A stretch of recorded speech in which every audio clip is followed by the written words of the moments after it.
My name is Layla, and I was born in a quiet suburban town to my wonderful parents, Logan and Madison. My father worked for a local news channel, while my mother cleaned at the hospital. Though we weren't wealthy, our home was filled with love and contentment. Life moved along smoothly until I turned 14, when everything shifted in an instant. It was a rainy Tuesday evening when my parents were out at a dinner party, leaving me at home with my grandmother. I was lost in a cartoon when the phone rang, its shrill tone piercing the air. I'll never forget the cold shiver that ran through me as I heard my grandmother sobbing quietly in the kitchen. In the days that followed, confusion and sorrow blurred everything. My mother had died instantly in a car accident, and although my father survived, he was gravely injured, his legs permanently impaired.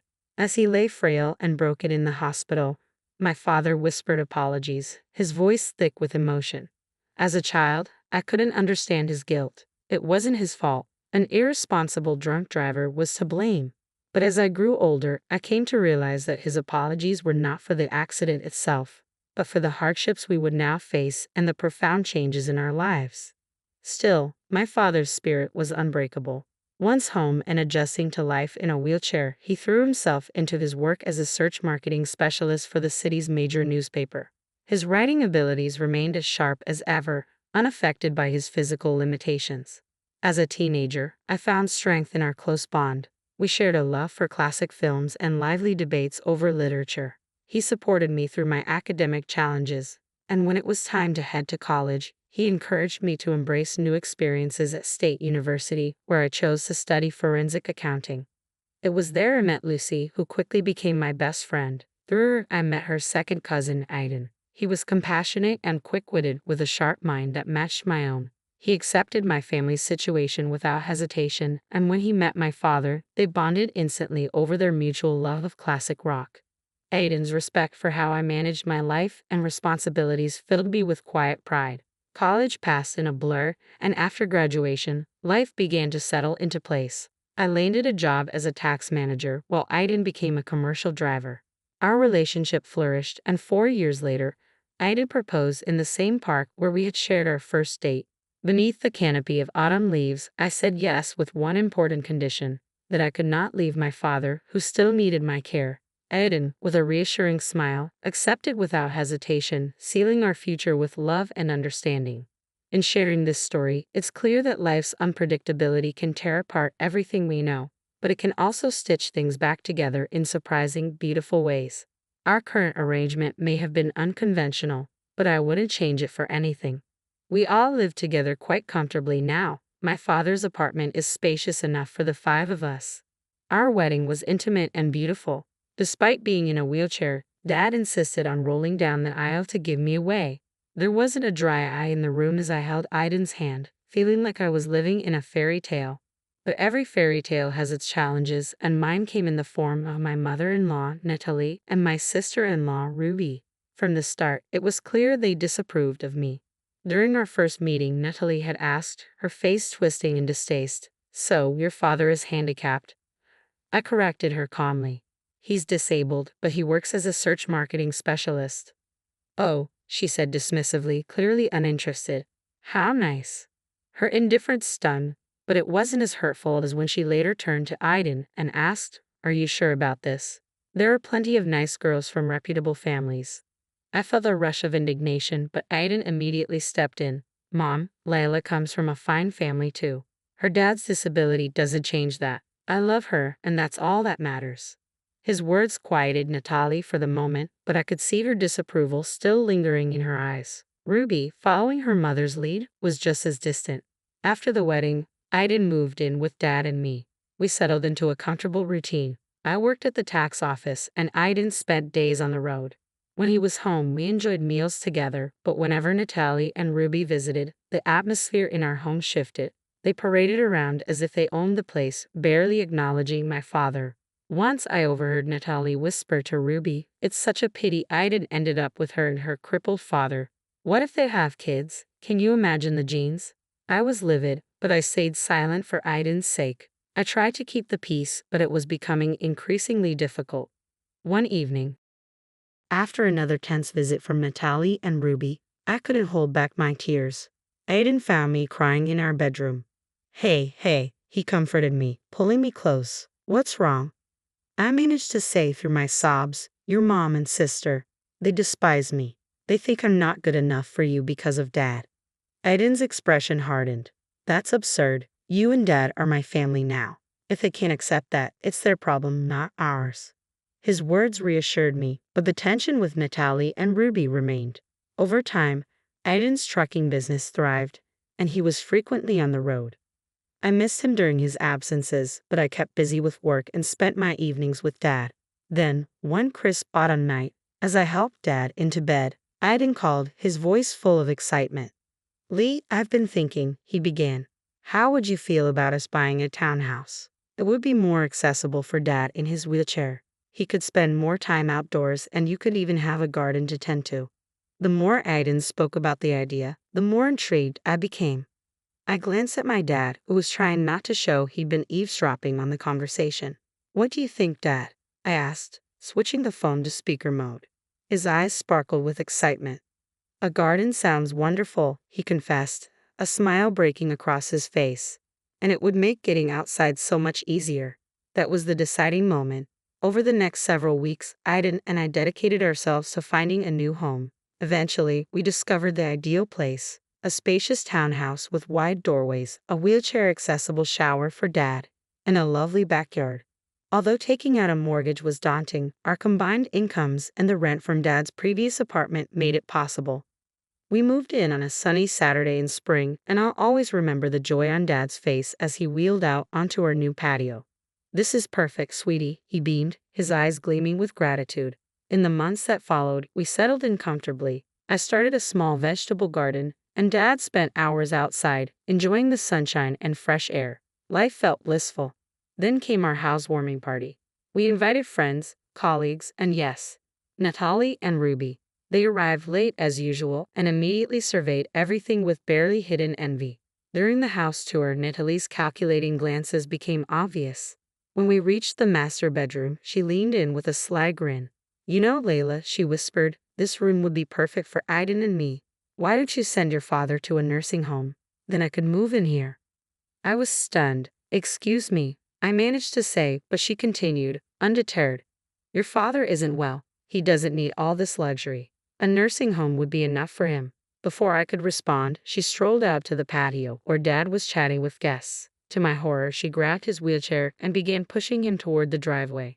Natalie, I shouted, running after her. What are you doing? If you want him outside, he can stay right here. I was furious and shaken. Thankfully, Aiden heard the commotion and came running, his face flushed with anger. Mom, he shouted, his tone sharp. What are you doing? Let go of Logan's chair now. Natalie looked taken aback by his sternness. But honey, I don't want to hear it. Aiden cut her off. You and Ruby need to leave. Now, after they left, Aiden apologized deeply to both Dad and me. I'm so sorry, he said, his voice thick with emotion. I had no idea she'd go this far. Dad reached out, patting Aiden's hand gently. It's not your fault, son. Some people just don't understand what's important. Life gradually found a new rhythm after the housewarming debacle. Natalie and Ruby kept their distance, which was fine by me. Aiden threw himself into his work, taking on longer hauls to help us manage our new mortgage commitments. It was a challenging time, but it ultimately brought us closer as a family, fortified by resilience and understanding. Balancing my role at the tax office with caring for our home and Dad, the years passed seamlessly. Though Aiden was frequently away, his presence at home always brought us joy. My father's health remained stable, and he enjoyed his days gardening or editing from his workspace at home. Then, one fateful day at work, my phone rang. A chill ran through me as the caller introduced himself as Officer Rodriguez from the Highway Patrol. His words washed over me like cold water as he delivered the heart-wrenching news of Aiden's severe accident. The details of the head-on collision blurred together, the gravity of his words not fully hitting until after the call ended. When reality finally set in, I was left with an emptiness I'd never known. Aiden was no longer with us. The following week passed in a haze of grief and arrangements, carried out in a numb state as I struggled to process the weight of the loss. I knew it was crucial to personally inform Natalie, Aiden's mother, about the tragedy. When I called, her initial sharp tone quickly twisted into harsh accusations, blaming me for Aiden's accident. She claimed his demanding work schedule was my fault, her words leaving me stunned and devastated. She ended the call abruptly, leaving me in tears. Aiden's funeral took place on a gray, drizzly day that mirrored the somber mood. Though his mother and sister were notably absent, the community's heartfelt turnout showed how respected and loved he was. My father stood beside me, offering quiet strength as we braved the sadness together. When we returned home, something felt off. The lights were on, and I could hear movement inside. A bizarre sight, especially since I had double-checked that everything was off before leaving. Fearing a break-in on this already heavy day, I cautiously approached with my father. But as we stepped inside, the voices sounded strangely familiar, revealing a shocking twist. In the living room, I found Natalie and Ruby, surrounded by boxes and scattered furniture. "What on earth is going on?" I asked, confusion briefly breaking through my sorrow. Natalie looked up, her expression a mockery of sympathy. "Oh, Leila, dear," she said smoothly, "we're just helping you pack. After all, you can't afford to stay here now that Aiden's gone." I was too stunned to respond at first. Ruby chimed in with a saccharine smile. "Don't worry, you can move back into your dad's apartment. It's nice and cozy." A surge of anger rose within me. "Get out," I said quietly but firmly, holding back the flood of emotions. "Get out of my house, now." Natalie looked genuinely surprised. "This house is ours now, along with all of Aiden's things. We're his family, after all." I held her gaze, defiant. "Funny, you didn't seem like family today at his funeral." "Oh, that's right, you weren't there." Natalie waved my words away dismissively. "We had other things to take care of. Now, be a good girl and start packing. We need this cleared out by tomorrow." The audacity left me speechless for a moment. They hadn't warned him, hadn't even shown up to honor him, yet they felt entitled to everything we built together. "I'm calling the police," I said, reaching for my phone. Natalie and Ruby exchanged a glance, clearly unprepared for resistance. "Leila," Natalie began, but I cut her off. "You have 5 minutes to leave before I call the cops. This is my home. Aiden and I bought it together, and you have no right to be here." My voice was unwavering, and something in my tone must have struck a nerve as they slowly gathered their belongings. Still, Natalie couldn't resist a final threat as they left. "This isn't over, Lila. Expect a call from our lawyers." The following days were a whirlwind of grief, anxiety, and endless paperwork as I began sorting through Aiden's affairs, wary of Natalie and Ruby's next move. About a week later, I received a call from a local law firm. My heart pounded as I answered, fearing it was the beginning of Natalie's legal threats. "Mrs. Aiden," a professional voice asked. "This is Anthony from Anthony and Partners. I'm calling regarding your late husband's will." "A will?" I whispered, taken aback. Aiden had never mentioned a will. "Yes, he came to us 4 months ago," Mr. Anthony continued. "He was very clear about his intentions." The next morning, I sat across from Mr. Anthony, anxiously waiting to learn the details of Aiden's will. He offered me his condolences and then opened the file. "As I mentioned, your husband drafted a will," he said, and began to read. "I, Aiden, being of sound mind, hereby bequeath all my worldly possessions to my beloved wife, Lila." I gasped, tears filling my eyes. Mr. Anthony continued, "This includes our home, my truck, and all our savings. It is my wish that Leila use these resources to care for herself and her father, Logan, whom I have come to love as my own. Even in death, Aiden was protecting us." Mr. Anthony handed me a letter from Aiden, and with trembling hands, I opened it. "My dearest Layla, if you're reading this, it means I'm gone. I'm so sorry for leaving you and Logan. Please know that you two were the best things that ever happened to me. I drafted this will because I knew the nature of my mother and sister, and I didn't want you to worry. I had to ensure that you and Logan would be safeguarded in case something happened to me. You and Logan are my true family, not them. Take good care of each other, live fully, and remember, I'll always be looking out for you. With all my love, Aiden." I held the letter tightly, my tears flowing freely. My father, by my side, placed a comforting hand on my shoulder, tears in his eyes as well. Mr. Anthony allowed us a moment to compose ourselves. Then he informed us that, because of the accident, Aiden's insurance would pay out the full value of his policy. "What does that mean?" I asked, still choked up. Mr. Anthony gave a gentle smile. "It means you'll receive enough money to clear your mortgage and more." As we left the office, a weight lifted from my shoulders. Aiden had indeed taken care of everything. But as we arrived home, I spotted a familiar car nearby, Natalie's sleek sedan. My heart sank. Natalie and Ruby were on our porch, but this time I felt fortified with Aiden's letter in my pocket and his love giving me strength. Layla, Natalie started, her tone overly sweet. We need to talk about Aiden's estate. I stood firm. No, Natalie, we really don't. Aiden left everything to me. It's all legal, and you know why? Because we were his family, not you. Now, please leave. You're trespassing. Natalie was momentarily speechless, and Ruby, looking uneasy, quickly tugged at her arm, urging her to retreat. They left, but I knew they wouldn't give up so easily. In the following weeks, I managed Aiden's affairs, and as promised, the insurance money arrived. It was enough to pay off our mortgage with a bit extra. One afternoon, while sorting through Aiden's things, I discovered a journal in his desk. Inside were his handwritten plans and dreams, including starting a college fund for the children we hope to have. Reading his words, I felt a deep ache for the future we had planned together. That night, I struggled to sleep, haunted by what might have been.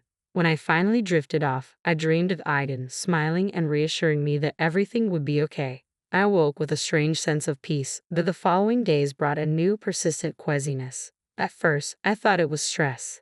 But soon, a nagging thought crept in. After a week of wondering, I went to the pharmacy and bought a pregnancy test, my hands shaking as I waited for the result. When I finally looked, 2 distinct blue lines confirmed my suspicion.